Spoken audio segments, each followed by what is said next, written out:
गृह मंत्री अमित शाह से तस्लीमा नसरीन की गुहार। तस्लीमा नसरीन ने लिखा, भारत मेरा दूसरा घर, मुझे यहाँ रहने दीजिए। भारत की रेजिडेंट परमिट टेंशन में तस्लीमा नसरीन।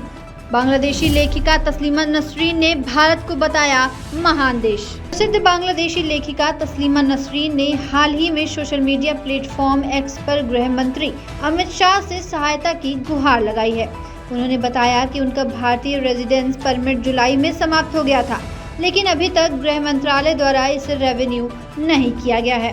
तस्लीमा ने कहा कि भारत उनके लिए एक दूसरा घर है और रेजिडेंट परमिट रिन्यू न होने के कारण वह बहुत परेशान हैं। उन्होंने भारत सरकार से अपील की कि अगर उन्हें भारत में रहने की अनुमति दी जाती है तो वह इसके लिए आभारी रहेंगी। आपको बता दें कि तस्लीमा नसरीन 2011 से भारत में रह रही हैं और उनके पास स्वीडन की नागरिकता है। उन्होंने भारत को हमेशा अपना दूसरा घर माना है। तस्लीमा ने बताया कि वह नियमित रूप से अपने परमिट आवेदन की स्थिति ऑनलाइन चेक करती हैं, लेकिन ये अभी भी अपडेटिंग स्टेटस पर लगा हुआ है, जो पहले कभी नहीं हुआ। नसरीन ने यह भी स्पष्ट किया कि उन्हें बांग्लादेश और उसकी राजनीति से अब कोई लेना देना नहीं है। आपको बता दें कि 1994 में उनके खिलाफ फतवा जारी होने के बाद वह बांग्लादेश छोड़ने के लिए मजबूर हो गई थी। तब से तस्लीमा को कई बार भारत में भी स्थान बदलना पड़ा। कोलकाता, जयपुर और दिल्ली में उन्होंने विभिन्न समयावधियों में निवास किया है। बांग्लादेश इस समय राजनीतिक अस्थिरता के दौर से गुजर रहा है। पूर्व प्रधानमंत्री शेख हसीना के सत्ता से हटने के बाद देश में स्थिति तनावपूर्ण हो गई है।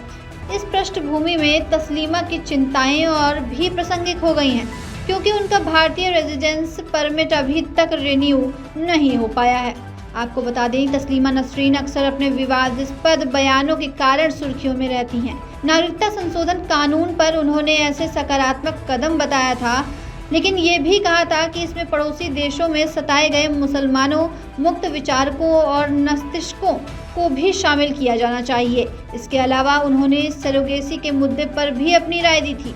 प्रियंका चोपड़ा और निक जोनस के सरोगेसी से माता-पिता बनने पर तस्लीमा ने कहा था कि सरोगेसी केवल गरीब महिलाओं की वजह से संभव है और इसे अमीरों द्वारा अपने स्वार्थ के लिए इस्तेमाल किया जाता है। भारत में किसी भी विदेशी नागरिक के लिए 180 दिनों से अधिक समय तक निवास करने के लिए रेजिडेंस परमिट की आवश्यकता होती है। तस्लीमा का यह परमिट जुलाई में समाप्त हो गया था और उसके बाद से वह इसे रिन्यूअल के लिए लगातार कोशिश कर रही हैं। भारत सरकार के पास उनका आवेदन अभी अपडेटिंग स्टेटस पर है, जिससे तस्लीमा की चिंता और बढ़ गई है।